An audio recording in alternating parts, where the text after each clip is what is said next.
I was on the tail end of a brutal workday 3 time zones away from anyone who shared my last name when my phone wouldn't stop buzzing. First call Mum, then another from my brother Leo, then one from Aunt Denise. That's when my stomach dropped. I finally picked up on the 4th ring. It wasn't Mum's voice, it was just sobbing. Loud, incoherent sobbing. Then Leo jumped in. "It's Dad. It's his heart. You need to come home. Now." That's all I needed to hear. I didn't ask questions, I didn't check my calendar. I dropped everything, walked out of my meeting, and booked the next red-eye back to Clearwater, Florida. Shaky hands, dry mouth. Panic mode.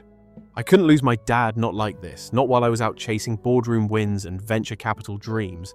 My relationship with Dad, let's just say, we've had our differences. I never fit into his mold. He wanted a carbon copy of himself, someone to take over the family hardware business.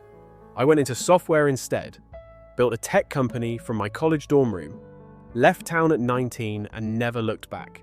But despite the friction, he was still my dad. The guy who taught me how to drive stick.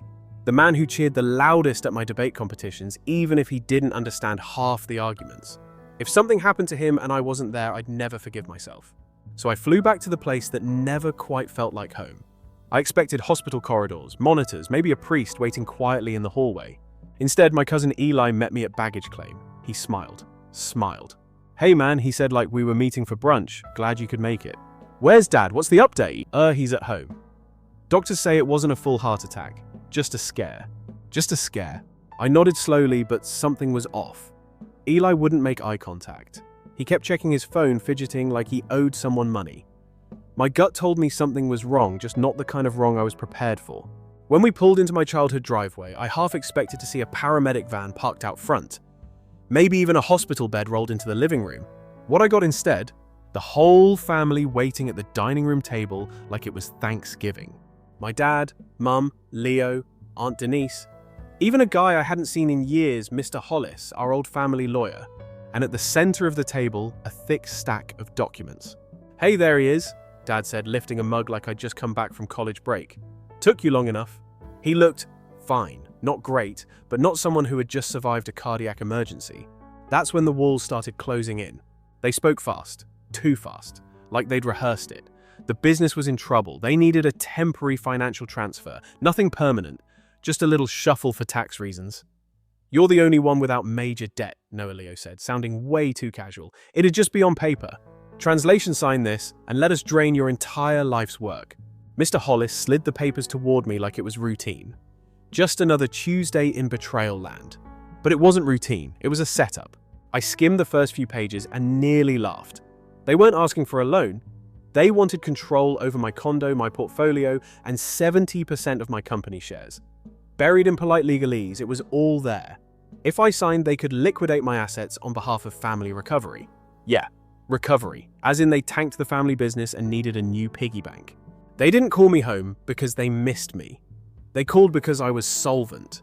I felt my ears buzz. This wasn't shock, this was rage. Growing up, I was always the weird one. The kid who liked coding more than carpentry. The one who didn't want to inherit rusty tools and unpaid invoices. I got mocked at every family reunion. Too soft, too smug, too out of touch. Now suddenly I was their golden ticket, their last resort. I looked around the room. Mom wasn't crying anymore. Her makeup was too perfect. Dad wouldn't meet my eyes. Leo kept cracking jokes to lighten the mood. Even Aunt Denise offered me coffee like I hadn't just been emotionally blackmailed. It was a performance, and I was supposed to be the final act. They expected me to fold, because I always came back, because I always felt guilty, because no matter how far I ran, I was still their son. But they underestimated one thing. I've dealt with billionaires' lawsuits and boardroom wars that make this little family charade look like kindergarten theater. So I smiled, took the pen, pretended to sign. Leo exhaled. See, that wasn't so hard. I slid the papers back across the table. "These signatures are fake," I said, standing up. "You might want to verify that before submitting them to anyone." You could have heard a pin drop. Mom's jaw literally fell open. Leo turned crimson. Dad's knuckles went white. I looked straight at him. "I flew across the country because I thought you were dying. You used that fear to try and steal from me. That's not desperation, that's betrayal." I paused at the door, one final glance. "And next time you stage a scam, at least hire better actors." Then I left. No screaming, no drama, just a door slam loud enough to shake the hinges. But I didn't go back to my hotel. I went straight to the bank. Because if they were willing to pull this stunt, then there was a lot more rot under the floorboards. And I wasn't just going to walk away this time. I didn't sleep that night. Not really. Just kept staring at the ceiling in my hotel room while the soft hum of the AC tried to fill the silence. But silence doesn't work when your brain is a blender full of betrayal. It wasn't the fake heart attack that hurt the most, it was how easily they all played along. Like they'd rehearsed their lines timed, their tears practiced the smiles that would make me lower my guard. And the worst part, it worked for a moment. I really thought something had happened to my dad. That alone made me question everything I believed about us. By sunrise, I still hadn't eaten. My phone was already vibrating with messages, calls from Mum, texts from Leo, even one pathetic email from Aunt Denise titled, "We need to talk." I didn't open any of it. I needed answers, real ones. And there was only one person who might give them to me whether he meant to or not. Eli. He wasn't smart enough to pull off a scheme like this. But he was weak enough to go along with it and careless enough to slip. I found him sitting outside a coffee shop waiting for his breakfast sandwich like the world wasn't currently imploding. When he saw me, he flinched. His smile dropped halfway between guilt and fear. Noah. Hey man, I didn't expect. I sat down across from him, didn't say a word. I just looked at him, waited. He tried sipping his coffee, but his hands shook. Listen, he started.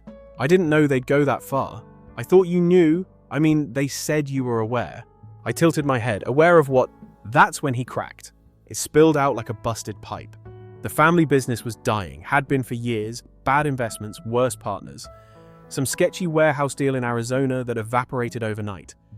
A silent partner who turned out to be anything but silent. He was draining them from the inside, and nobody noticed until half the company's assets had vanished. And then Eli whispered, looking over his shoulder, "There's the lawsuit." What lawsuit? He hesitated, then leaned closer. A former employee filed a whistleblower claim. Tax fraud. Falsified revenue reports, they're being investigated. If the court rules against them, they lose everything and it won't stop at money. There's talk of criminal charges. I just sat there, still, numb. And they needed me, I said quietly, because I'm the only one not underwater. Ely nodded, looking down at his sandwich like it might save him. They were going to use your assets to show liquidity, to buy time. That's all they said. Just a few months. By faking a heart attack. He swallowed hard. I'm sorry, man. Sorry doesn't cut it when people you love weaponize your love against you. I didn't answer, just stood up and walked away, leaving him there with his guilt and his bacon, egg, and cheese. I didn't even feel angry anymore. I felt hollow, like someone had carved out the part of me that still hoped we could be fixed. Because this wasn't just a financial betrayal, this was years in the making. Every childhood slight, every backhanded compliment, every time I was told I was too much or too distant or not really one of us anymore. They hadn't called me back to reconnect. They called because they were drowning and thought I was a life raft. But they forgot something important. I know how to swim. I always have. And I wasn't going to let them pull me under. I went straight to the one person who'd never let me down, my lawyer, Marla. Marla wasn't flashy. She didn't have a corner office or a Rolex, but she was smart, strategic, and had the moral compass of a shark. I laid it all out, every detail. The fake emergency, the ambush, the documents, and what Eli told me. She didn't interrupt once. Just scribbled notes and nodded occasionally. When I was done, she looked up. If they used even one of those forged documents in a financial transaction, she said we can hit them with fraud charges. And if they tried to secure a loan using your forged signature, that's criminal. I handed her the folder I'd taken from the dining room before I left. Copies of everything. I didn't even know why I'd grabbed them at the time, instinct maybe. She flipped through them with clinical precision. Good call. This gives us leverage. You stay quiet. Let me do the digging. Marla, I said they're desperate. Desperate people don't play fair. Neither do I. That made me smile for the first time in 2 days. I left her office with a plan for once. I wasn't just reacting anymore. I was building something. The next few days were a blur. I didn't return home, didn't answer texts. I let them stew. Meanwhile, Marla worked quietly in the background. Then a week later, she called. They tried to use the documents, submitted them to a private lender. But the lender did a signature match and flagged inconsistencies. Then found the missing power of attorney line. They froze the transaction and filed a fraud report. The trap they set for me, it snapped shut around them instead. I didn't gloat. I didn't even feel satisfaction. What I felt was clean, like someone had finally turned off the noise in my head. But I knew I wasn't done. Not until I said the words I needed to say. Not for them, for me. So I went back one last time. Knocked on the same door I'd slammed just days earlier. They opened it like they'd seen a ghost. Dad looked exhausted. Mum looked older. Leo looked like he hadn't slept. "Before you speak," I said, holding up my hand, "I know everything. The debt, the lawsuit, the fraud. I know you used the papers. I know you lied." Mum's lip trembled. Leo took a step toward me. "No, don't. You had your chance." I looked each of them in the eye. "I'm cutting all legal and financial ties, permanently. I'm updating every account, every asset, every document. From this point on, you don't speak for me. You don't sign for me. You don't even represent me." Dad didn't say anything. Just stared at me with that same cold look he used to give me when I brought home trophies instead of tools. I turned to go, then paused. I came home because I thought my father was dying, but he's not. And that's the only reason you're all still standing. Then I left. And this time I didn't slam the door. I didn't need to. Leaving that house for the last time should have felt like closure, but it didn't. It felt like walking away from a fire you didn't start but were expected to put out. I wasn't angry anymore. That burned off days ago. What lingered was something colder, something heavier. Disappointment. The kind you feel in your bones. I spent years trying to build something they'd be proud of. A life that meant something outside their tiny orbit. And when I finally did, they looked at it like a prize to pawn, not a legacy to respect. Back in my hotel room, I stared out the window at a strip mall lit by flickering signs and thought, this town always felt small. But I never realized how small the people in it were, too. That night, I didn't just update my bank accounts. I didn't just lock down my assets. I updated my will. Removed every last one of them. Because they'd already made it clear we weren't family anymore. Not in the ways that count. The next morning, I sat down with Marla again. She had updates. Turns out, the private lender had done more than freeze the loan. They filed a formal complaint, which meant the documents were flagged for review, and the fraud unit was now involved. Marla looked up from her notes, calm but deliberate. "This isn't just a civil matter now, Noah. If your dad submitted those documents knowingly, we're talking felony charges." I leaned back in the chair. Let that sink in. "I'm not looking to bury them," I said, "but I'm also not going to dig them out of the hole they jumped into." She nodded.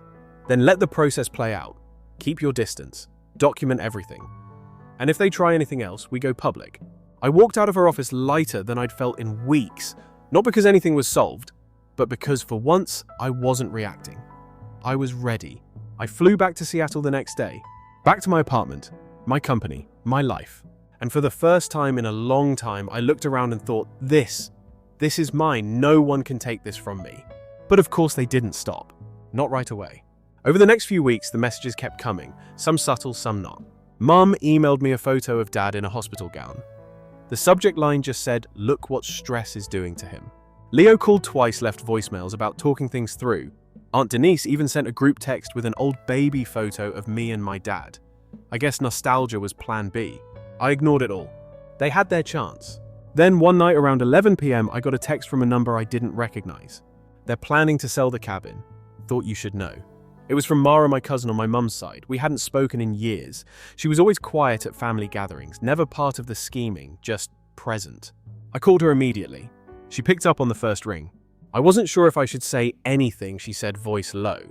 "But they're planning to sell Grandpa's cabin to cover legal fees. Even though technically it's in your name." My heart stopped for a second. That cabin was more than wood and nails. It was where I learned to fish, where Grandpa taught me to build a fire, where I went the first time I failed at something big and needed to breathe. And now they were trying to flip it like a pawn shop TV. "They think they can use the documents from last week," she added, "to show you gave permission." "They're forged," I said. "I know," she replied, "but they're still trying." I thanked her, hung up, and that was it. That was the final straw. I called Marla at 7:30 the next morning. "We're going nuclear," I told her, "full stop. I want every title flagged, every deed locked down. I want a cease and desist sent today." "You sure?" she asked. "Very." By noon, every asset in my name was frozen. Nothing could be sold, borrowed against, or transferred without my explicit approval. We filed a notice of pending legal action tied to the forged documents. That's when the dam broke. Within 48 hours, 12 hours, I got another message, this time from my uncle. "Please call. Your dad's been served. He's freaking out." I didn't respond. Instead, I scrolled to an old folder on my laptop marked Family Docs. Inside were receipts, emails, text threads from years ago, times they borrowed money, promised to repay, times I helped bail them out quietly without judgment. Back then, I kept those records for tax purposes. Now I saw them for what they really were: proof. Proof that I'd spent years showing up for people who'd never do the same. Proof that love without boundaries just turns into leverage for people who don't deserve it. That night, I drafted one final email. No emotion, no threats, just facts. Subject: legal, notification and asset boundaries. This is formal notice that any further attempts to use my name signature or financial history in connection to family-owned properties or businesses will be treated as fraud and pursued accordingly. I have retained legal counsel. All future communications must go through my attorney. Do not contact me again. I hit send, then sat there for a long time. Not crying, not angry. Just empty. But in that emptiness, something else started to take shape. Peace. Because walking away isn't always about spite. Sometimes it's survival. And sometimes the only way to save yourself is to stop saving everyone else.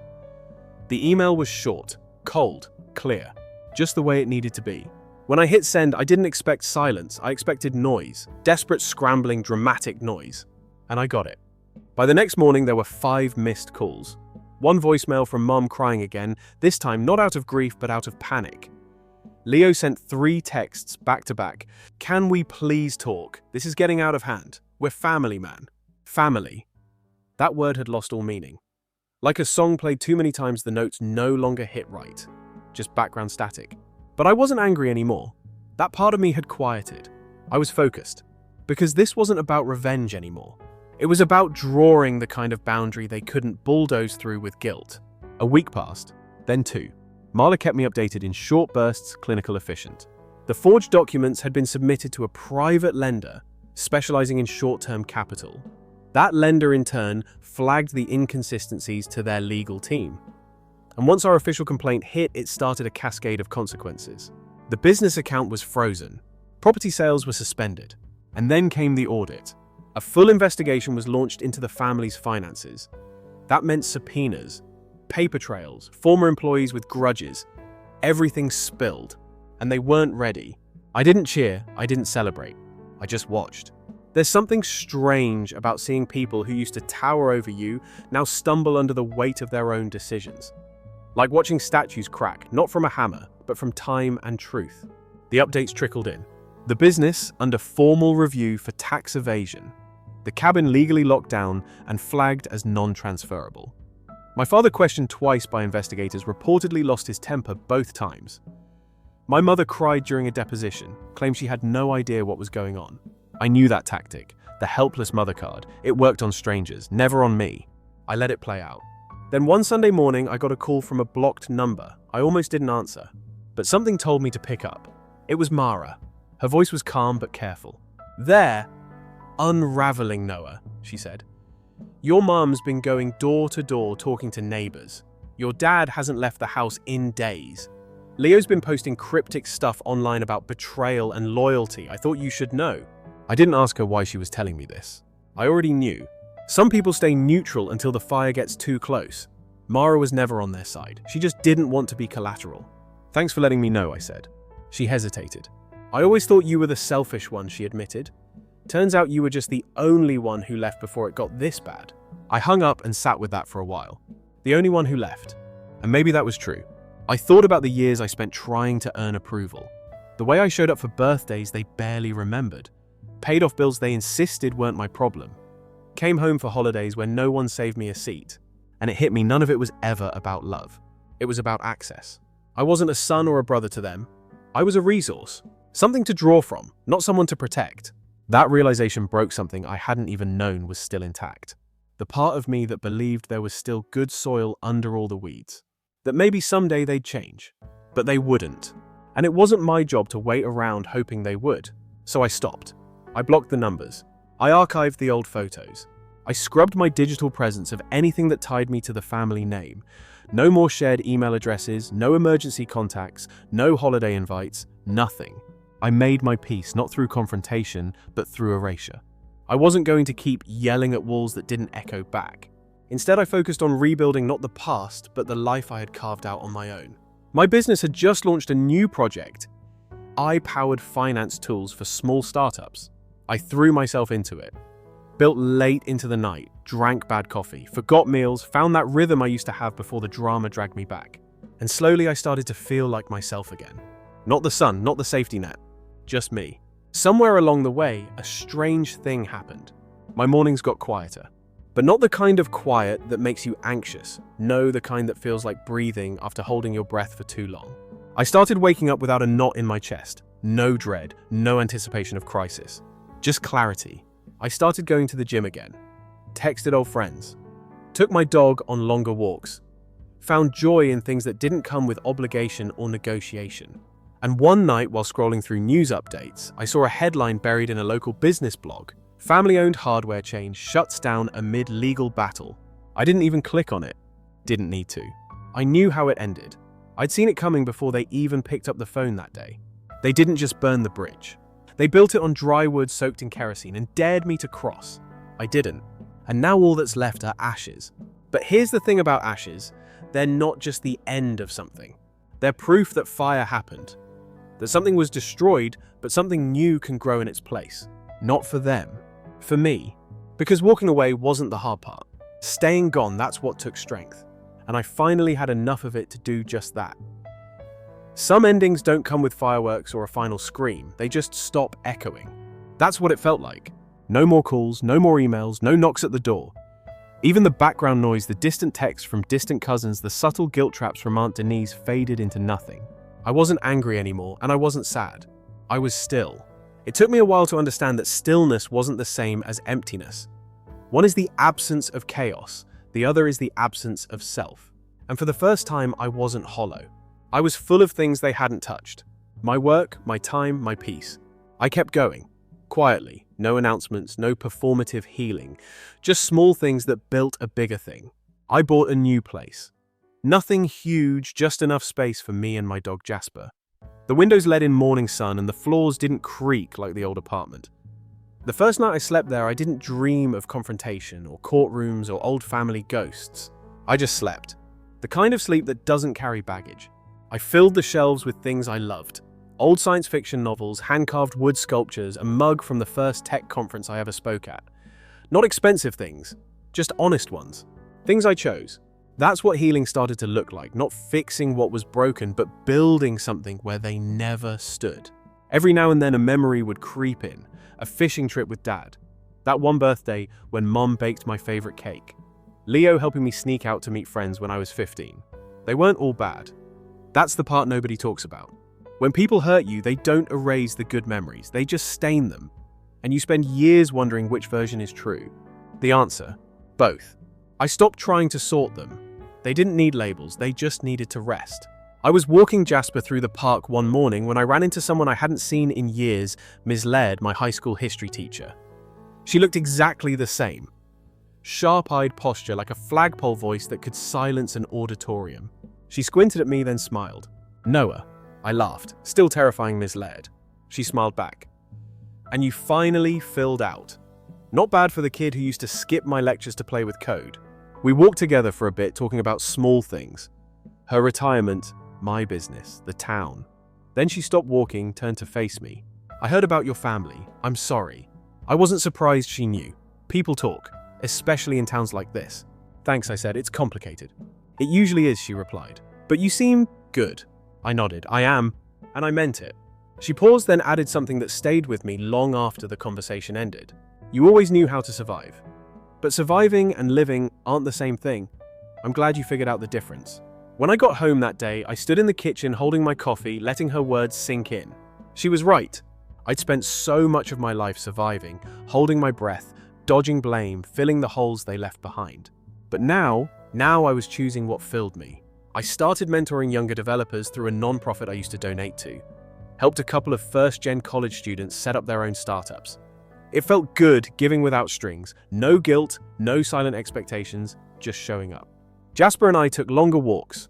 We traveled nothing dramatic, just nearby towns, trails, places where the air felt clean and my mind stayed still. Every month or so, Marla would send me a short update. The case was slow-moving but steady. My family had hired a new attorney, a flashy guy who thought bravado could erase paper trails. He couldn't. The investigation continued, and every time they tried to wriggle out of accountability, the law tightened its grip. But that was her fight now. Mine was different. Mine was internal. Letting go of the fantasy. Accepting that closure might never come in the form of an apology. That maybe the only justice I'd ever get was the life I built in their absence. And honestly, that was enough. I didn't need them to say they were wrong. I didn't need some big cinematic moment where they fell to their knees and begged forgiveness. I just needed space to become someone they never imagined I could be free. It's funny. For years, I thought being successful meant proving them wrong. Now I know success isn't proving anything. It's peace. It's choice. It's mornings without dread. It's knowing who you are when nobody else is watching. It's coming home and realizing you brought the home with you. One afternoon, I got an envelope in the mail. No return address, postmarked from Clearwater. Inside was a single sheet of paper. It was a photo. Me and my dad. At the cabin, I was maybe 10, holding up a tiny fish with both hands beaming like I'd caught a shark. On the back, someone had written in block letters, "You deserved better." No name. No context. Just that. For a second, I thought about throwing it away. But instead, I placed it in a drawer. Not because I needed it, but because it reminded me of something important. That even when the house crumbles, the memory of warmth can survive. It's okay to miss the people you walked away from. It doesn't mean you were wrong to leave. It means you loved deeply and chose to love yourself more. And that's growth. It's strange how the mind adjusts to absence. The first few weeks, I expected the noise to return, the calls, the guilt trips, the scripted apologies. But nothing came. And over time, I realized the silence wasn't just around me. It was inside me. That tension, the one that used to sit just beneath my ribcage, was gone. For the first time since that call about my father's heart attack, I didn't feel like I was bracing for something. I wasn't waiting to be ambushed with emotions or contracts or half-truths. I was simply living. And that's not nothing. There's this myth that healing is loud, that it's a declaration, a sharp pivot, some dramatic realization. But what I found was quieter. It came in small rituals, morning walks with Jasper, making my own coffee instead of grabbing it on the way to work, saying no to things without guilt, noticing that I no longer needed to explain my boundaries. They just existed, like walls that didn't need defending. I wasn't angry anymore, not even at my father.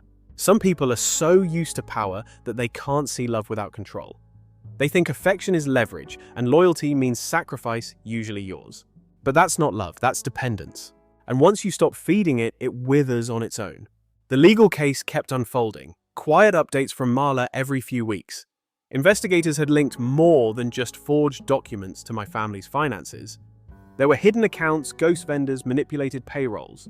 The kind of paper trail that doesn't lie. Eventually, formal charges were filed against the company. Not against my family directly, not yet, but the writing was on the wall. They tried to play the system. But this time, the system played back. I didn't gloat. I didn't call anyone to say I told you so. It wouldn't have meant anything. Their shame was theirs to carry. Their downfall wasn't my revenge, it was just the gravity of their choices catching up. Instead, I focused on what I could control.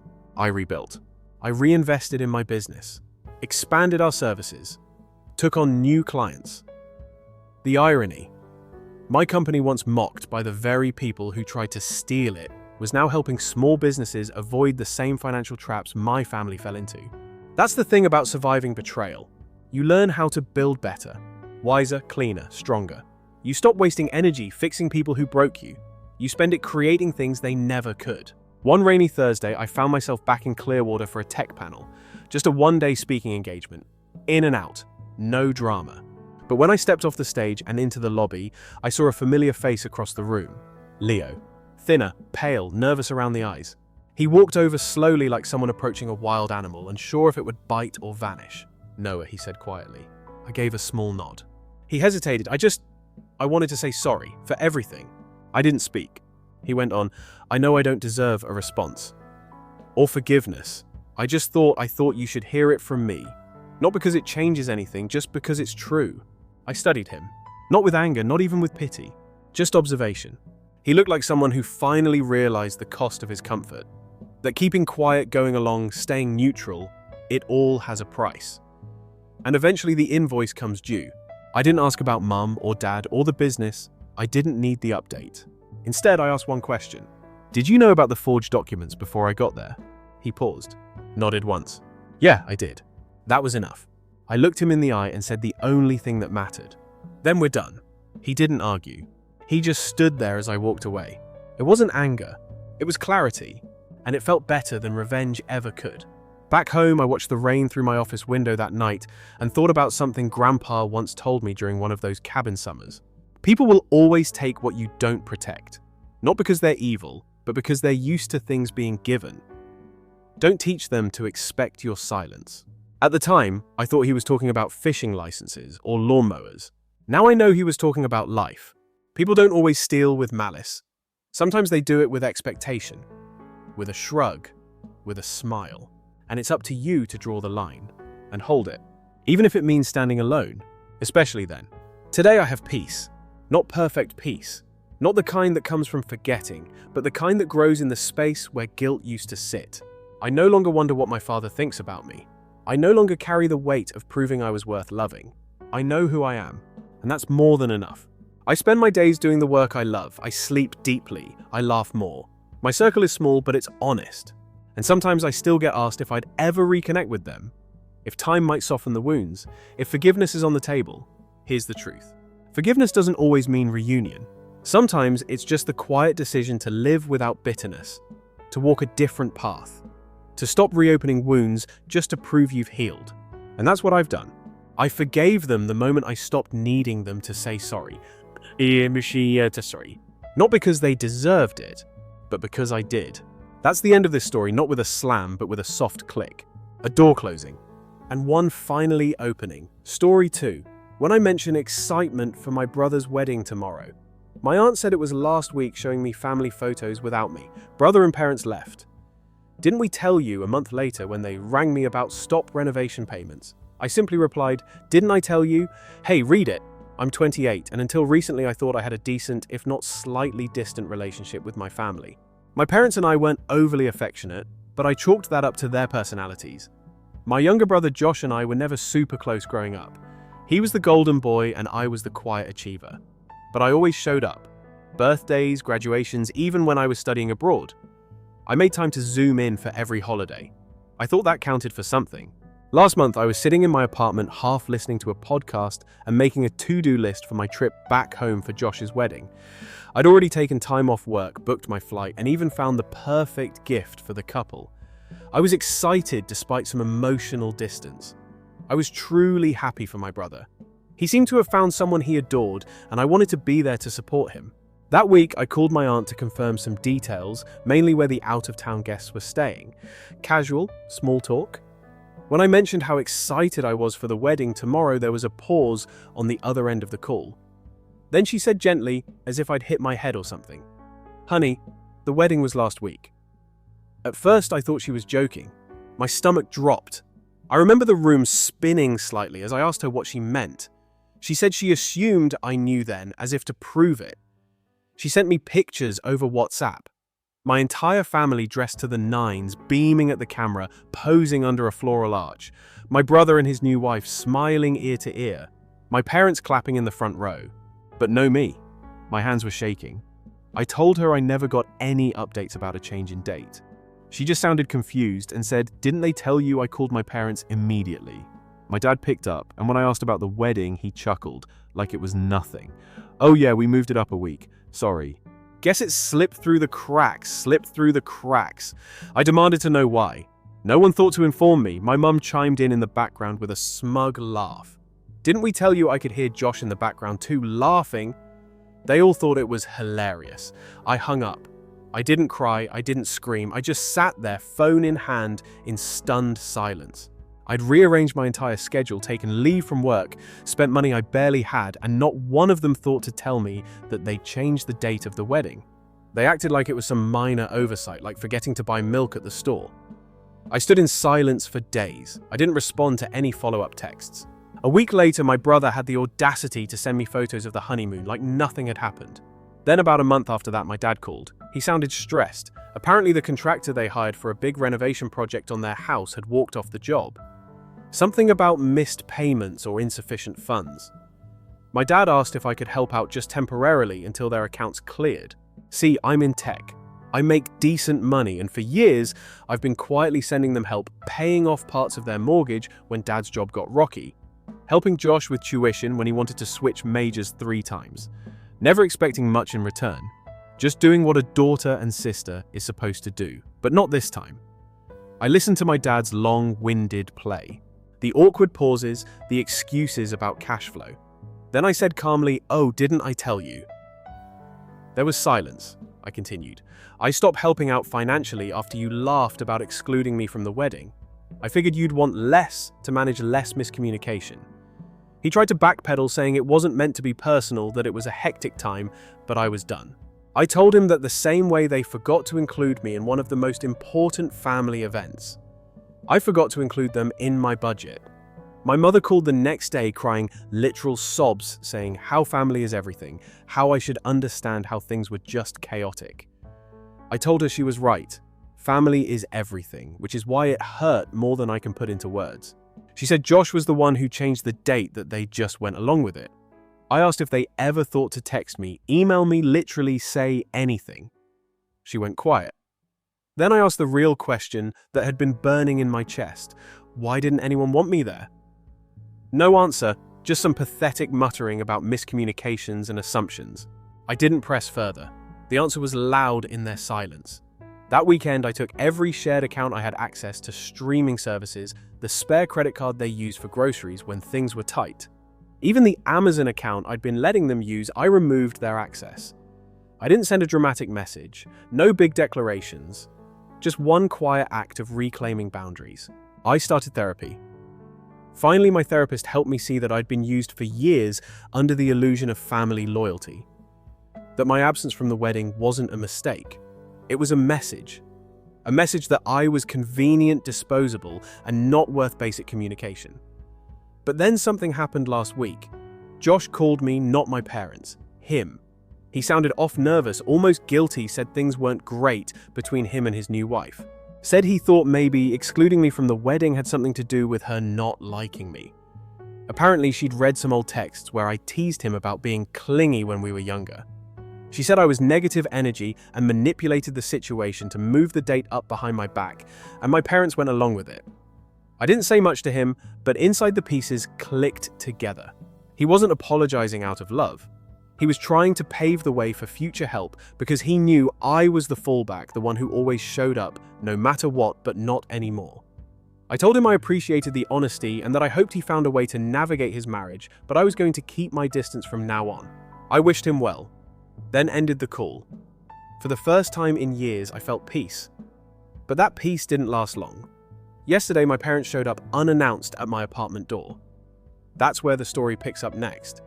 They didn't even knock at first, just rang the buzzer over and over like I owed them something. My heart sank the second I heard my mum's voice through the speaker. "We need to talk." I should have ignored it, should have walked away. But a part of me, some stubborn remnant of the old me, let them up. The moment they walked into my apartment, my mum launched into it. Not a hello, not a hug, not even a glance at the place. Just a flurry of guilt trips. "You're tearing this family apart.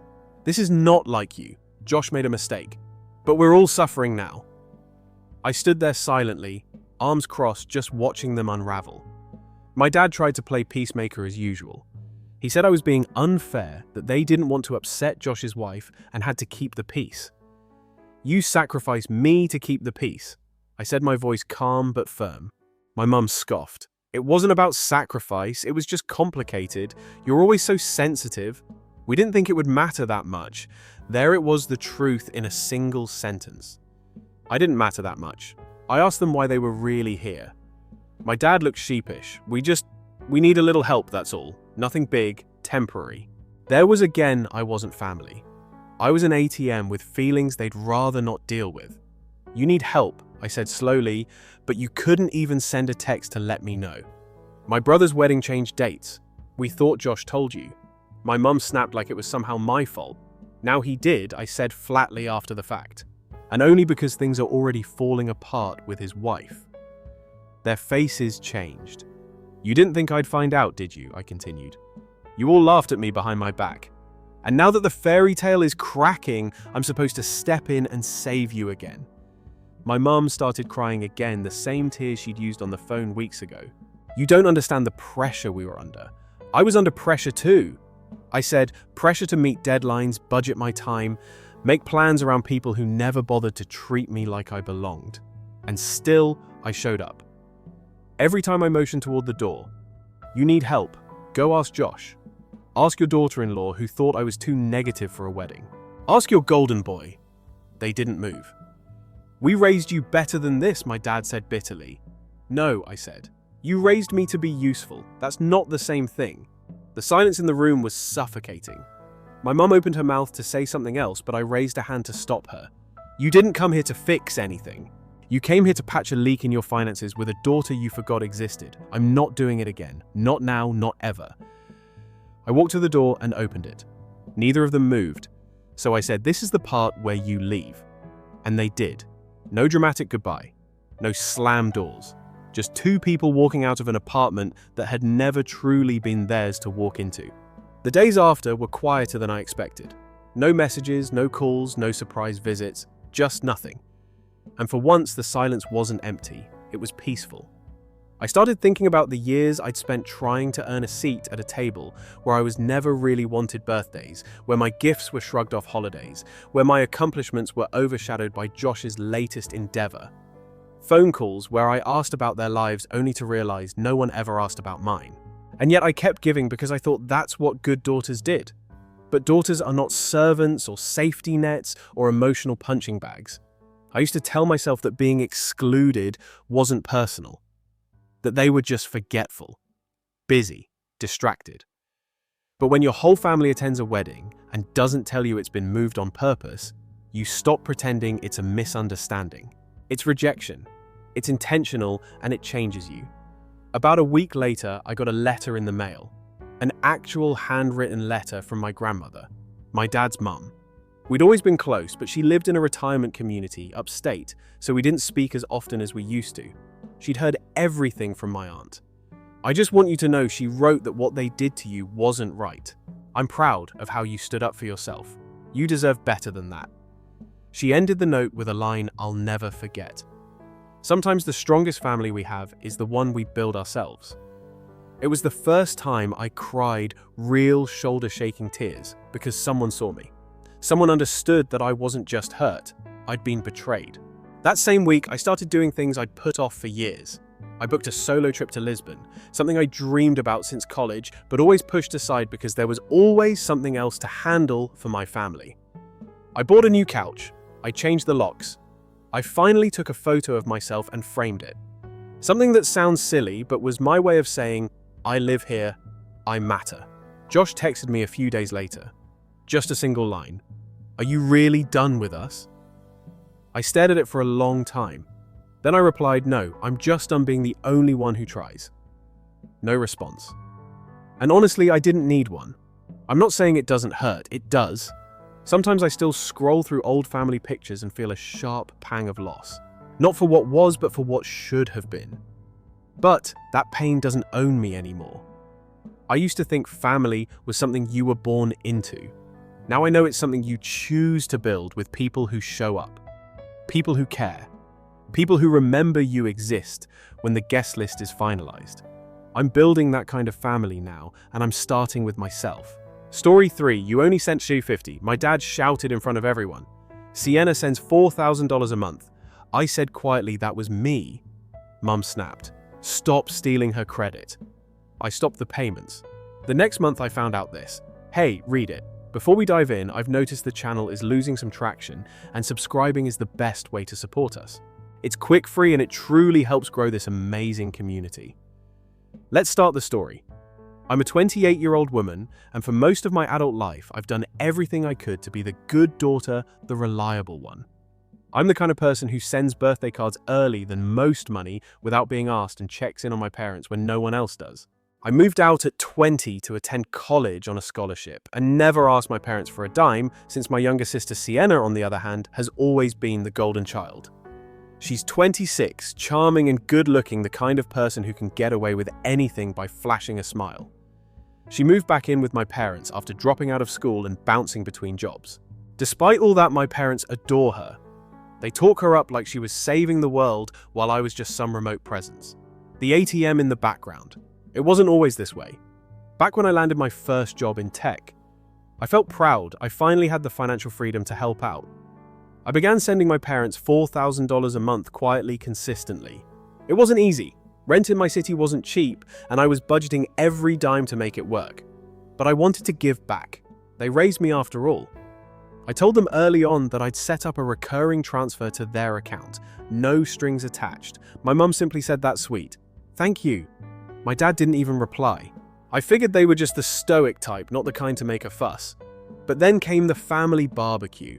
I flew in for my mum's birthday, took time off work, and even bought a cake from her favorite bakery. The backyard was filled with uncles, cousins, neighbors, even Sienna's friends. We were all laughing and drinking until my dad raised a toast. He began talking about how proud he was of Sienna. I smiled, expecting a sweet moment, but then his tone shifted. "You only sent so 50 cents. He suddenly bellowed across the yard. The laughter stopped. I froze. He was looking straight at me, holding his phone. "Sienna sends $4,000 a month. What do you even contribute?" The crowd looked at me, some gasping, others whispering. I blinked, confused and embarrassed. That was me. I said softly, my face burning. Mum cut in before I could say more. "Stop stealing her credit," she snapped. She was red in the face, angry in a way I hadn't seen before. I turned to Sienna. She was standing next to our cousin Gina, smirking, arms crossed like she was watching a show. I felt like I was going to throw up. I didn't argue. I didn't fight. I didn't want to make a scene. I just nodded and walked inside. Later that night, after everyone had left, I opened my banking app and cancelled the recurring payments. If they were so convinced Sienna was their savior, then she could be. The next few weeks were quiet. I didn't get a call or message. Nothing.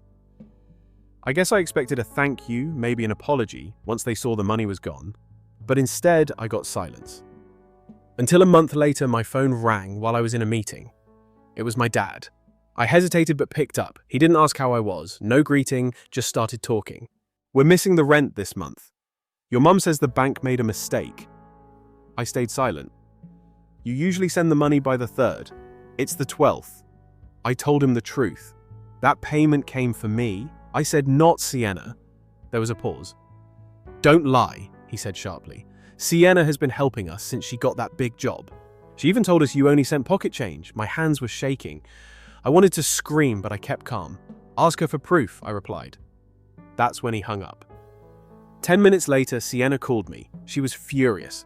"What is your problem?" she shouted. "You let them believe. I only sent 50 cents. I snapped back. She didn't deny it.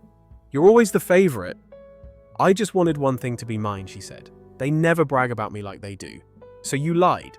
You stole credit for thousands of dollars I sent them." I heard her breathing hard on the other end. Then she said something that made my blood run cold. "They don't care about the money. They care about the story." I gave them that. I hung up. I didn't sleep that night. I stared at the ceiling, questioning everything. Had all those years of helping been a waste? The next morning, I received a message from my cousin Gina. It was a screenshot of a text thread Sienna had been boasting in the family group chat that she convinced me to stop sending money. Said I was finally seeing how worthless our parents were. She called me a gullible idiot. She said she was going to let them rot now that she'd won. And just like that, everything made sense. I felt like I'd been punched in the chest. I wasn't just betrayed, I was played for years, and now they were struggling, all because I trusted them to see the truth. But they never did. I decided I wasn't going to confront anyone just yet. Instead, I made a plan. The next weekend, I booked a flight home again. This time unannounced. When I arrived, my parents looked surprised, even a bit annoyed. The house looked disheveled, and it was clear money was tighter than ever. Mum asked if I was there to drop off a check. I smiled politely. "Just visiting," I said. We made small talk. No one brought up the money, but I didn't notice Dad on the phone later telling someone he'd figure it out. I waited until Sunday night to make my move. I asked to speak to both of them in the living room. They sat across from me, stiff, unsure. I opened my tablet and showed them bank statements, years of transfers to their account, all from me. And then I showed them the screenshot from Gina. They went pale. I let them sit in silence for a full minute before speaking. "You always believed her over me. You let her humiliate me. You never once asked for the truth." Mom started to cry. Dad looked like he wanted to say something but couldn't. I stood up. I'm not here for an apology. I'm here to say goodbye. You chose your golden child. Now live with her choices." And with that, I walked out. I didn't look back. But what happened next, I could have never expected. It had been 3 weeks since I walked out of my parents' house. 3 weeks since I showed them the receipts. The truth they refused to see. For years, I hadn't heard a word from them. Not a text, not a call. I thought maybe they were too ashamed to face me. Maybe they were hoping I'd cool down and everything would return to the way it used to be. But that wasn't going to happen. I was done playing the invisible benefactor. What I didn't expect, though, was what would happen next. It started with a call from Clara, my dad's older sister. She never got involved in family drama. Kept herself mostly. But this time her voice was tight with anger. "What the hell is going on over there?" she asked. Apparently my mum had called her in tears, saying they were behind on the mortgage and Sienna had refused to help. She begged Clara for a loan. Clara, confused, asked why I wasn't helping anymore. That's when Mum broke down and admitted that I had been the one sending the money all along. Clara was furious. She said she couldn't believe they allowed Sienna to lie for years and then tried to guilt me back into saving them. Then she told me something that made my stomach twist. "They're about to lose the house," she said. "They've taken out a second mortgage. Apparently your payments were covering most of it. Without them, they're sinking." I didn't gloat. I didn't feel victorious. I felt sick. That house was my childhood home. The place where I took my first steps. Celebrated birthdays, where Dad taught me to ride a bike in the driveway. And now it was crumbling because of their lies. Because they chose the fantasy over the facts. But still, I stayed quiet until I got a message from Sienna. It was short, no apology, no explanation. "Hope you're happy. They're blaming me now. Like, that's fair." I stared at the screen. It was like she didn't even understand what she'd done. Like she thought this was some petty sibling rivalry, not the dismantling of an entire family. I didn't respond, but it wasn't over. A week later, I got a call from my dad again. I let it ring the first time. The second time I answered. His voice was thin, desperate. "We're going to lose the house," he said. I didn't say anything. "I don't care about the money anymore," he continued. "I just want to know why you didn't tell us sooner, why you let us believe it." I wanted to laugh or scream, but instead I kept my voice calm. "I did tell you at the barbecue. You call me a liar.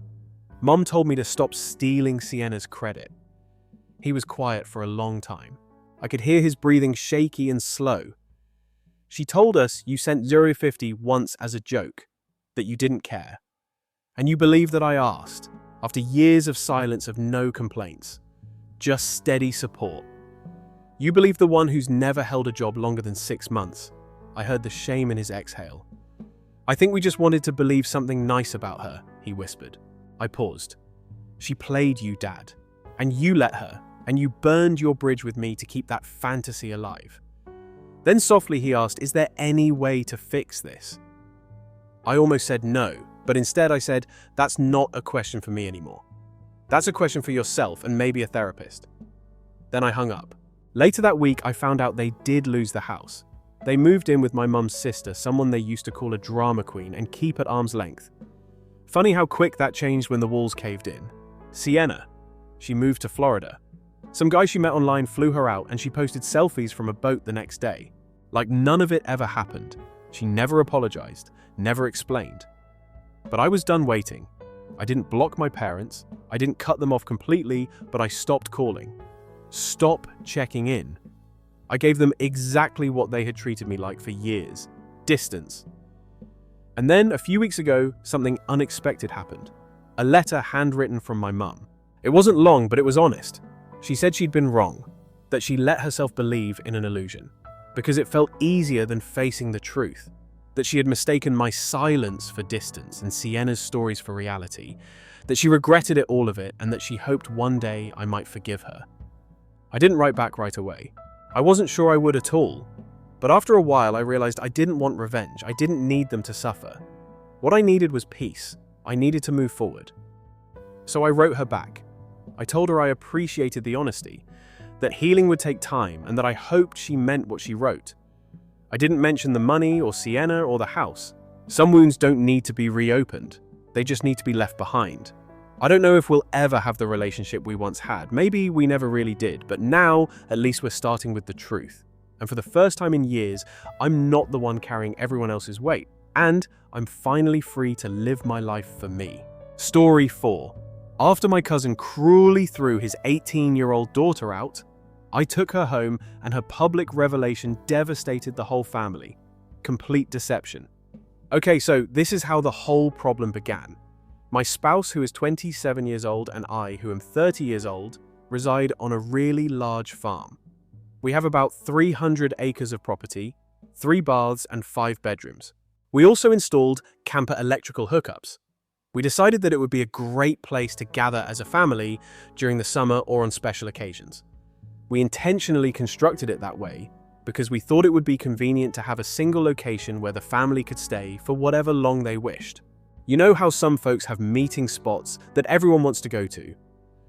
That was our goal, and things went really well for a time. When summer arrived, the place would be crowded with cousins, uncles, aunts, and everyone else. The field would be dotted with campers, people sitting around the fire pit, and children running around. It seemed to be the family's center. Now that group includes my 56-year-old cousin Bill. He has always been there, and whenever the family has come to visit, he has always brought his children. Alice, his daughter, is now 18 years old. He had a first marriage with her. Her mother had no family here and was an immigrant. Sadly, she died when Alice was just 2 years old. Very rough material. The problem is that Bill got married again really fast after that. He was dating 52-year-old Tanya 6 months later. They have 3 additional children together, but it's like a completely different planet at Bill and Tanya's apartment. Their youngest daughter and their 2 eldest boys are the center of attention, the one they shared, Alice. Over there, she appears to be invisible. Even though I'm not the sharpest person, I can tell how much she is left out. She seems to be just present. They take their children on excursions and enroll them in a variety of activities, and they do all these enjoyable things with them. She's confined to her house. No extracurricular activities, no trips, nothing that costs money. She is essentially left on her own. And see, I've seen this child mature. For the past 4 years, she has visited our property each summer. I believe it's because Tanya and Bill simply want her out of their lives. They always discuss how troublesome she is and how she needs to get some dignity. You can see she's simply trying to attract attention, but I'm not saying she's flawless. Here's the problem though. Alice may be somewhat annoying. I won't mince words. Teenagers don't care about anything, and she has that mentality. Vibe. She is noisy too. There have been several occasions when she has visited us. I would also hear stories about her losing it at her stepmother and yelling at her. Even the slightest things might cause it at times. She yells obscenities and bangs doors. To be honest, she seems to be prepared for fight at all times. Wow, this kid is a brat, you would think. Indeed, it is possible that she behaves like one. However, you must examine the reasons for her behavior based on my observations. She didn't start acting out until she became aware that she wasn't receiving the same treatment as her brothers. When she's not among other people, including strangers, instructors, and people on our farm, she's like a whole other person. She is calm, kind, and makes an effort to fit in. However, it seems like chaos breaks out as soon as she arrives home. I give it a lot of thought. She seems to be 2 distinct individuals. The Alice she is in public, and the Alice she is with her father and stepmother. She is understandably unhappy. The absurd thing is that they fail to notice it. Tonya and Bill pretend that their children are doing well. On the other hand, Alice is always the issue. They never pause to consider the possibility that we may be the cause of this. In any case, they needed her out of their space, so she began working on our farm summers ago. And to be honest, when she has something to concentrate on, she does not perform poorly at work. She works really hard at it. She is excellent with the animals and has even learned how to handle some tasks such as repairing fences and operating machinery. She seemed to enjoy this place. Perhaps it's a respite from the turmoil at home. Her presence didn't bother us. We genuinely appreciate that she was experiencing what it's like to put in a lot of effort and truly be a part of something. Thus, things became a bit more heated this summer. I anticipated that her 18th birthday would be difficult. When she reached 18, Bill had been ranting about kicking her out. He claimed it would teach her responsibility. But I just thought, tell. Really, man, you're throwing her out without any kind of backup plan or strategy. As simple as that, she is alone. I'm not sure how somebody is meant to learn accountability from that. Alice was very anxious as we discussed it with her several times. There was nowhere for her to go. Her father was also serious about evicting her. We agreed that we would take her in if necessary. We decided to give her a chance to get back on her feet because my wife and I had the space. We could assist her solve the problem, set her up for a career college or something else. At least she deserves that much. We invited her over for supper the night before her birthday. She remained silent. She appeared to be a million miles away as she nibbled at her supper. Alice shrugged as my wife sought to discuss her intentions for after graduation. She was unaware. And how was she able to? She wasn't exactly prepared for success by her parents. My wife and I had a lengthy conversation later that evening. We couldn't leave her hanging, but we also realized that taking her in may lead to problems. It's similar to how you don't just stand by and watch someone drown. And that was how it felt, as if we had the opportunity to toss her a life preserver when she was drowning. We so agreed that we would arrive at her house with my vehicle the next morning and load her belongings. When we arrived bright and early, Alice was taken aback. Although she had been preparing for her father's boot, I don't believe she had anticipated anybody would truly come to her aid. We only loaded her belongings that she had purchased on her own or received from others. Anything that Tanya and Bill might claim wasn't hers, I wasn't going to take. She remained silent the entire time, as if she was scared to think it was real. She eventually said something as we were leaving. She said, "Thanks," and it was one of those rare expressions of gratitude. She felt relieved, as if someone had finally taken this enormous burden off of her. I simply informed her that we were happy to have her without really responding. It seemed like the proper course of action. We were offering her a chance to start again without the burdens her parents continued to place on her. It's not as if we knew what we were doing or had all the answers. We just reasoned that if we could assist someone in need, why wouldn't we? And things began to change after that. Naturally though, that's when things became more complex. Okay, so once we got Alice comfortable, things quickly began to shift. Everything went well at first. She was silent, most likely attempting to get used to her new surroundings. One of the guest rooms is where we put her up. She had her own bathroom, lots of space and some solitude. It wasn't just a temporary arrangement. My wife and I wanted her to feel like it was her home. We assured her that there was no pressure on her to learn anything right away, and that she could remain for as long as she needed to. Here's the problem though. I won't pretend to be an expert in child rearing because I don't have any, not a teenager in particular. However, I was aware that she still had a lot of baggage from her stepmother and father. Just because you're in a new place doesn't mean you can simply forget years of feeling excluded and ignored. We so proceeded slowly. We made sure she understood she could talk about it if she wanted to, but we didn't press her to do so. During the first several days, Alice was largely solitary. When we needed a helping hand around the farm, she would come down for meals. She was rather quiet other from it though. I assumed she was still attempting to make sense of things. Really, you can't blame her. She gets evicted from her home 1 minute and next she is living on a farm with her cousin and his wife. For anyone, let alone an 18-year-old who has experienced what she has, it is a lot. But my wife was really good about it. She has always been able to make others feel at home. She would make sure Alice had everything she would need in her room, leave refreshments for her, and even get her a tiny TV. She used it as a means of expressing, "Hey, you belong here." Little by little, Alice began to warm up. She started to become more receptive, starting lending a hand with the animals without our asking, and would even grin and join us at the dinner table. Occasionally, I'd want to say that things went well after that, but naturally that's when Tanya and Bill began to learn about what was going on. It took very little time. Word gets around quickly in our family, especially in a large space like ours, where people are always coming and departing. They must have learned that Alice was staying with us from someone and they weren't happy about it. Bill contacted me for the first time a few days after we brought Alice in. It was tense from the beginning when he phoned me. "No, Faye. Hello, how are you?" or chit-chat, simply said, "Get right to the point." "What is this about Alice remaining with you that I've heard?" he inquired. The tone of his voice suggested that he was already angry before I had spoken a word. I refused to tell lies. "Yes, she is present. We decided to assist her since you mentioned that she had to leave when she reached 18 and had nowhere else to go." With a large sigh, he seemed irritated. "That's not helping her, you know. Our goal was to instill a sense of responsibility in her. That made me angry even though I'm not the type of man who quarrels on the phone.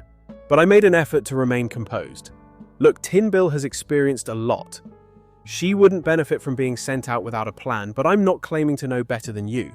She is a child. She requires a location where she can recover. He refused to accept it. You're not accountable for her. I own her. You're undermining what we're trying to teach her, even if you believe you're helping her. As Bill was speaking, I could feel my patience ebbing. Yes, I suppose I am undermining that if teaching her responsibility implies abandoning her. However, she is welcome and safe as long as she is here. For a time, we were back and forth, but it felt like we were speaking to a brick wall. He continued saying the same things over and over again, that it was his responsibility to raise her, that we were going too far, and that we didn't know what was best for Alice. I told him, look man, she's here and she's staying as long as she wants. When I finally had enough, I'm not sure what I can say to you if it bothers you. I could see that things were about to become nasty when he hung up. As expected, I began receiving calls and texts from other family members the next day. Bill and Tanya were apparently reluctant to attend any further family gatherings until Alice was gone, since they had been telling everyone that we had taken her away from them. To be honest, it felt like a smack in the face. Making sure there was space for everyone has always been our responsibility as the hosts. And all of a sudden, we became the issue because we brought in Alice. My wife was furious. She is the type of person who genuinely cares about helping others feel accepted, so it is heartbreaking to see others turn against us in that way. It was painful. The next person to phone was Aunt Linda, who made an effort to be more tactful. It's not that they don't value what you're doing for Alice, they just think you're intruding where you shouldn't be. Tanya and Bill feel that you're not following their methods. I'm not trying to start a fight here, Aunt Linda, I informed her bluntly, but we had room and Alice needed a place to go. Even if Tanya and Bill believe it's a poor idea, I won't turn her away. She's family and we have the room. She sighed, and it was clear to me that she was looking for a compromise. It could be beneficial if Alice remained someplace else, such as an apartment or a dorm. Tanya and Bill wouldn't think you were siding with them that way. To that, I was at a loss for words. Everyone seemed more concerned with maintaining harmony with Tanya and Bill than they were with considering Alice's best interests. And I understand. Conflict is disliked by most people, yet there are instances when you have to defend your position. As long as Alice wanted to remain, I informed Aunt Linda she was welcome here. And that concluded the discussion. The calls and messages continued after that. Some cousins even declared that they would no longer be bringing their children over.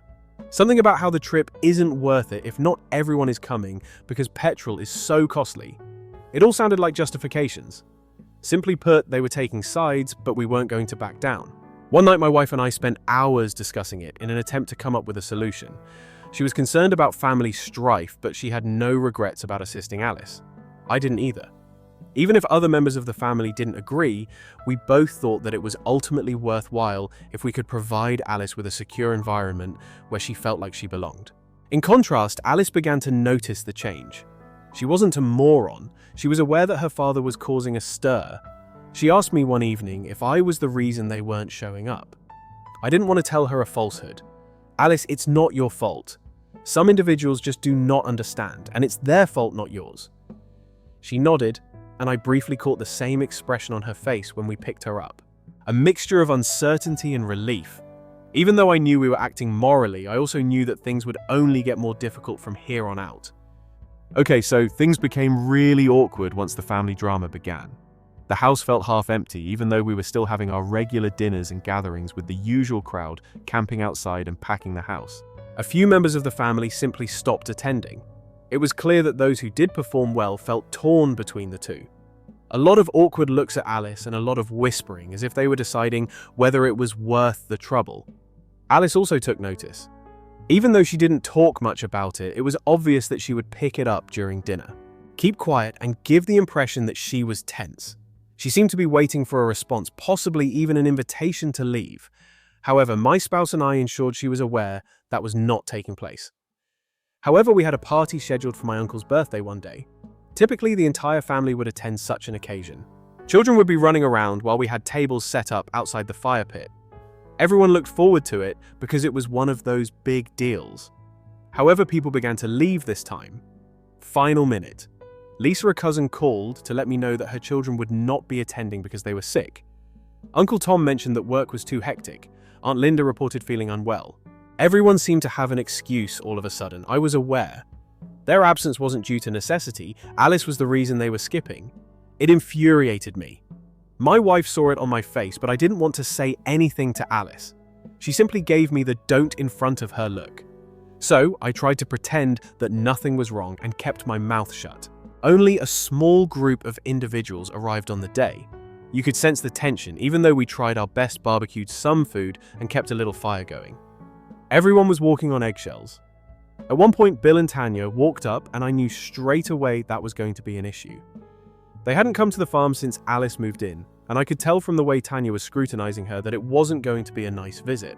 Bill attempted to play all casual at first, conversing with some of the family members that were present, but Tanya, she didn't waste any time.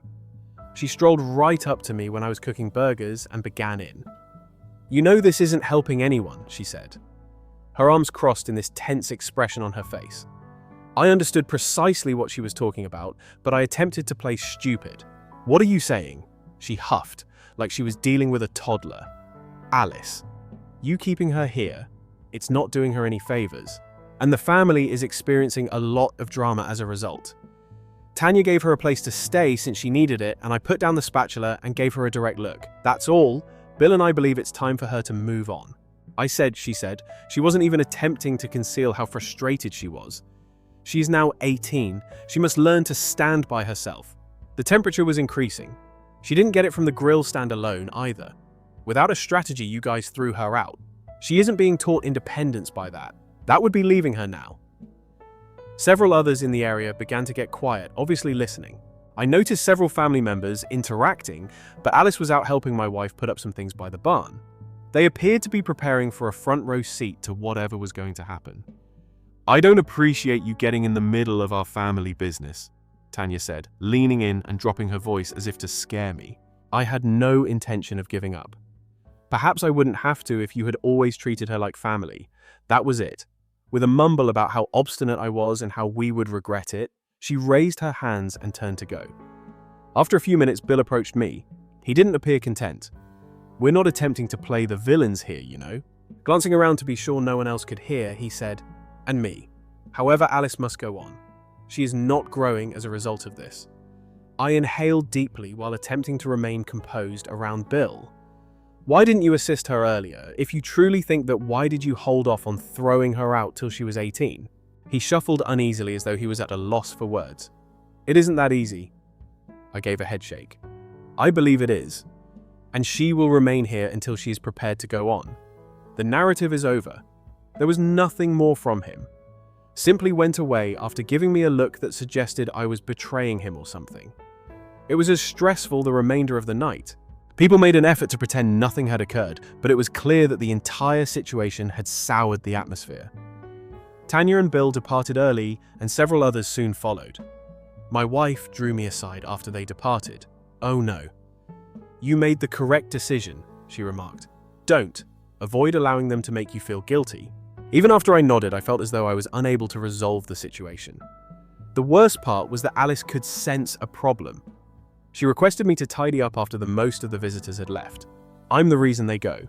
I detested the fact that she felt responsible for all of this turmoil. "Alice, it's not your fault. When things don't go as planned, some individuals simply can't take it."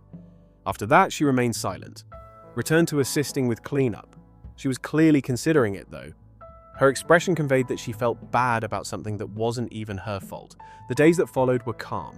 We made an effort to maintain normalcy while Alice stayed busy around the farm, but I knew that this was far from it. We began receiving additional calls and texts from family members who wanted to discuss this matter. Everyone seemed to have an opinion on what we were doing. In an attempt to be kind, a few of them said things like, "We just want to make sure Alice is okay." However, I understood their true meaning. In order for them to resume acting as though nothing was wrong, they wanted us to send her away. I sat down with my wife and Alice one evening following yet another round of calls. It was time, I thought. We all discussed the situation. "Alice, pay attention.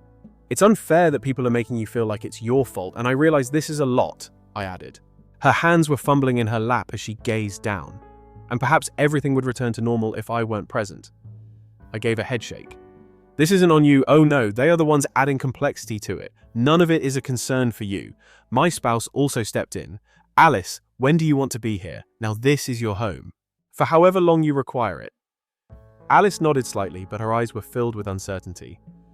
I didn't hold her accountable.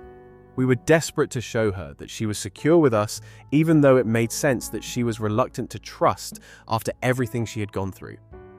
The calls continued as the days passed, and I realized that the family turmoil was just getting started. But I was certain that we wouldn't give up, regardless of how many times the phone rang or how many family members attempted to pressure us. We were prepared to support Alice, even if it meant going against the wishes of half the family. Things were strained on the farm following the awkward family meal and all of Bill's texts. Alice was still lending a hand and making an effort to be upbeat, but I could tell that the entire thing was getting to her. My wife and I were trying our best to maintain the status quo. However, it's difficult to ignore your phone when it's humming with family turmoil all the time. Then one day, Uncle Tom, one of my uncles, paid us an unexpected visit. Uncle Tom has always kept his head down and avoided getting involved in family matters. He has never taken sides or caused conflict. I so assumed that something significant must be happening when he unexpectedly arrived at the estate. My wife was making coffee when I welcomed him in, and we sat at the kitchen table. He immediately gave off the impression that he wasn't pleased to be there. He moved about in his chair as if he was anxious, and I was aware that this would not be a productive conversation. Additionally, I've been speaking with Tanya and Bill. He began massaging the nape of his neck. You seem somewhat agitated by Alice's entire predicament. I let out a sigh. I have heard that before, yes. What's new? After he paused, he said so. Like everyone else, they are discussing including the family. To essentially decide what should happen with Alice, they want to meet and conduct a family intervention. During a family meeting to decide Alice's fate, I felt my jaw clench. Tom, she's not a communal project. She is a human being. Quickly he responded, oh no, I told them that once. However, they really believe that she must return to them, and they believe that you will reconsider if enough family pressure is applied. It was like being punched in the stomach. Bill and Tanya arguing with us in private was one thing, but bringing the whole family into it was quite another. It was a new low. Why do they want to vote on whether she should be allowed to stay? Tom gave a shrug. That kind of thing. They believe you will feel helpless if enough others support them. After listening in silence, my wife eventually said something. That is absurd. It's not a democracy here. Alice has no choice but to remain. And just because some people don't like it doesn't mean we're throwing her out. Tom nodded, but his expression was uneasy. I'm only the messenger here, you see. However, they take this seriously. Next week, they intend to hold this gathering at Aunt Linda's place. Everything was beginning to make sense. This was no longer merely a dispute. They attempted to incite the entire family against us. Under the table, I could feel my hands clenching into fists. They believed that by banding together against us, we will be forced to back down. He seemed to be attempting to soothe me by raising his hands. I don't say it's correct. Just so you know what's coming, I wanted to let you know. My wife and I looked at each other. We had been attempting to prevent more confrontation, but it was obvious that this was no longer an option. We were going to have to choose between standing our position and allowing them to manipulate us, since they were making this a family matter. We sat there for a long attempting to decide what to do after Uncle Tom went. To see whether they would support us, my wife recommended that we get in touch with certain family members who had been encouraging. Making sure Alice understood she wasn't alone was more important than picking a side. We thus began contacting folks throughout the course of the following several days. We referred to Lisa as a relative who had supported us from the start. When she learned of the next family gathering, she became enraged. That's absurd, she remarked. They're behaving as though Alice is having some sort of issue. They must make repairs. They're aware that she's happier with you. A few uncles and aunts who had previously been undecided were also contacted. While some were reluctant to speak up, others concurred that Bill and Tanya's actions were inappropriate. If things were unpleasant, they agreed to go to Aunt Linda's house and advocate for Alice. Alice, on the other hand, was attempting to pretend that nothing was wrong, but I could tell that the thought of this family intervention was starting to bother her. She eventually mentioned it one evening when we were out feeding the animals. It's true that they're gathering to discuss me, I said. Her voice was soft as she asked, I gave a nod. It's true, but we won't allow them to force you to do anything against your will. She glanced down at the mud being kicked up by her boots. Why they are so intent on forcing me to leave is beyond me. When I lived there, they didn't want me. My fingers touched her shoulder. Alice, it's not about you. They want to be in charge of the situation. They are upset that we made a decision with which they disagree. She let out a sigh. I also don't want to make things worse. Furthermore, you are not the issue. I spoke aggressively. It's their day, and no matter what, we will be there for you. The day of the alleged intervention arrived the next week. Even if we didn't want to, we knew we had to be there. They would likely assume that we were giving in if we remained distant. Thus, we boarded the vehicle and drove to Aunt Linda's place. The tension was high as we entered. Nearly the whole family was present. Uncles, aunts, cousins, everyone. Sitting at the head of the table, Bill and Tanya appeared to be in control of a significant gathering. Alice remained near my wife, obviously uneasy. Some of the family who had vowed to support us had anxious expressions that I could see. Bill got up and pretended to be an official. We appreciate everyone's attendance. We're here to talk about Alice's best interests. I gave an eye roll. Which is more important to you or Alice? Tanya jumped right in. It's not about us, Titus.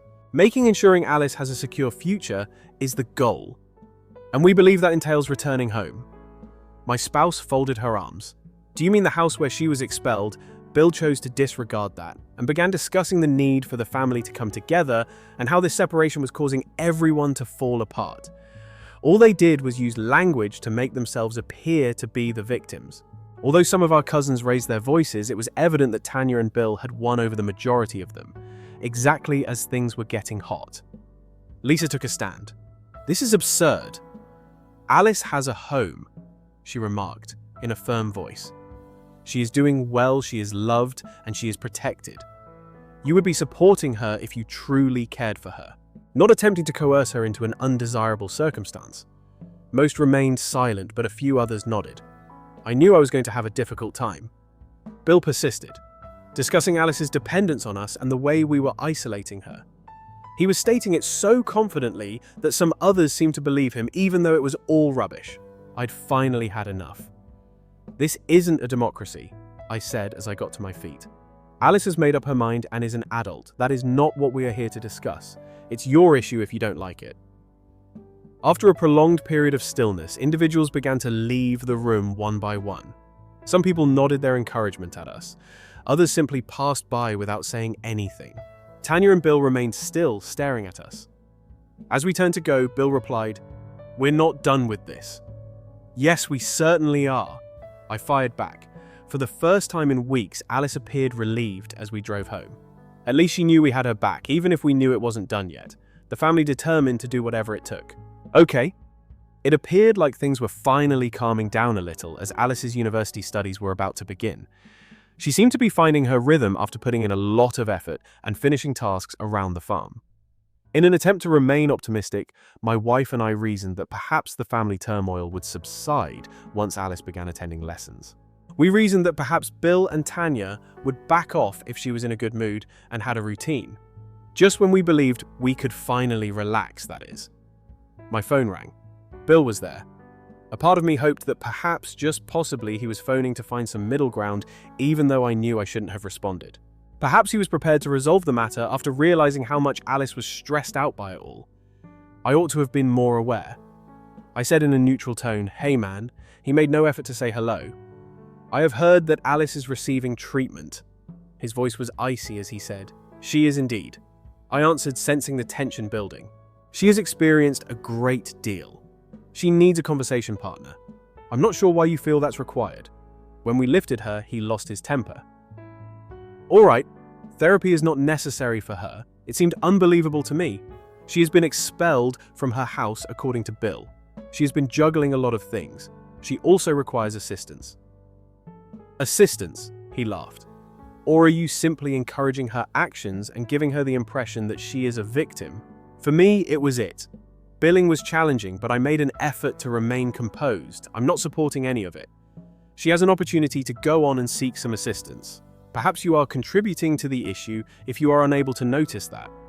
Quiet. Over the phone, I could practically hear him gritting his teeth. You've also changed. You are aware of that. Family was something you respected in the past. You're only dividing people now. That was a powerful sentence. Family has always been important to me. My spouse and I constructed this entire space so that everyone may get together for family get-togethers. He was suddenly behaving as though I was the one destroying everything.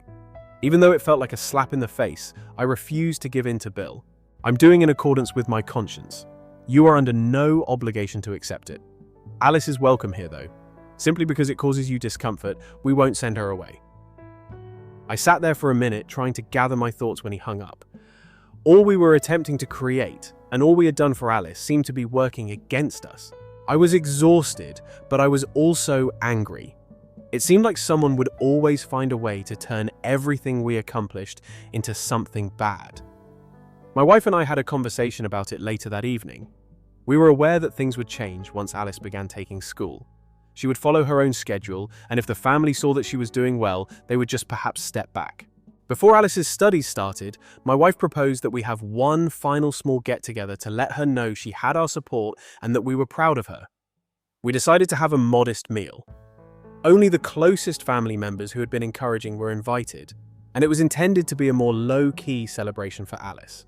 Even if some family members didn't think she was alone, we didn't want her to feel that way.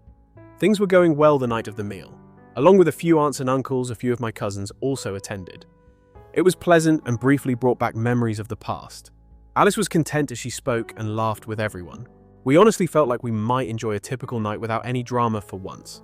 Naturally, though, that was short-lived. I noticed Bill's vehicle arrive into the driveway as we were wrapping up dinner. I could tell immediately that this would not be a cordial visit. He hadn't visited the property since the beginning, so his appearance now seemed unlucky. Tanya was with him when he got out of the automobile. You could sense the tension in the air as they approached the house.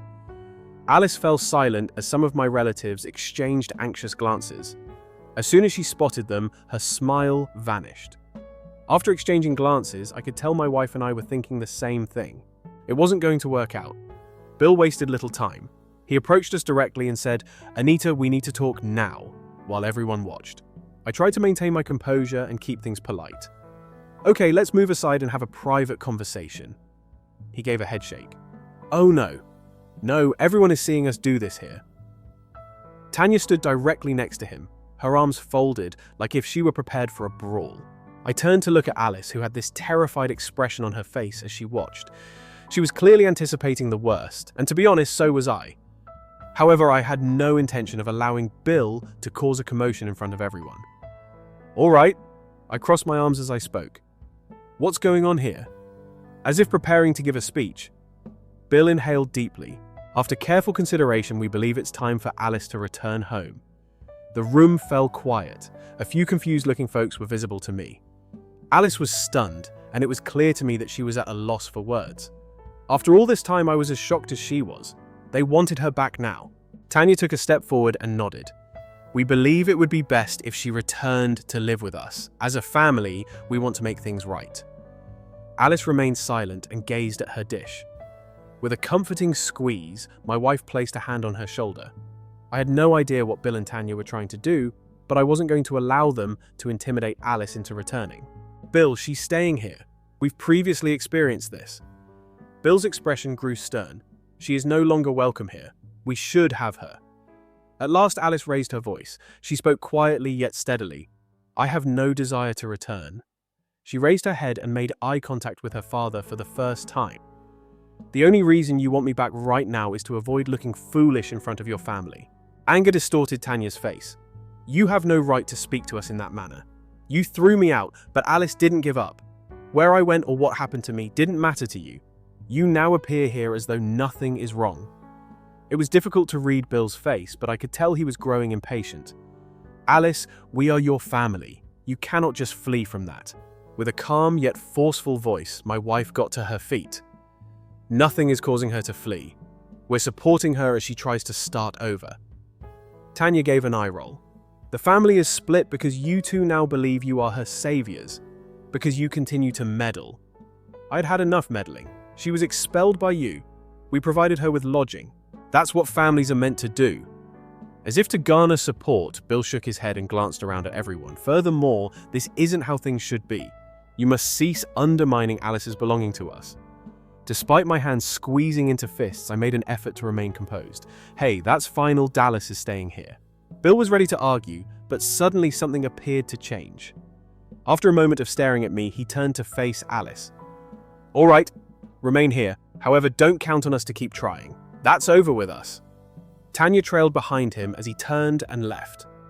I could tell that everyone was still absorbing what had just transpired because of the heavy stillness in the room. I could see the tears welling up in Alice's eyes as she sat there looking at her plate. Neither my wife nor I pressed her to discuss it. We simply sat with her and assured her that we would always be there for her. At least she now understood who truly supported her, even though it wasn't the conclusion we had hoped for.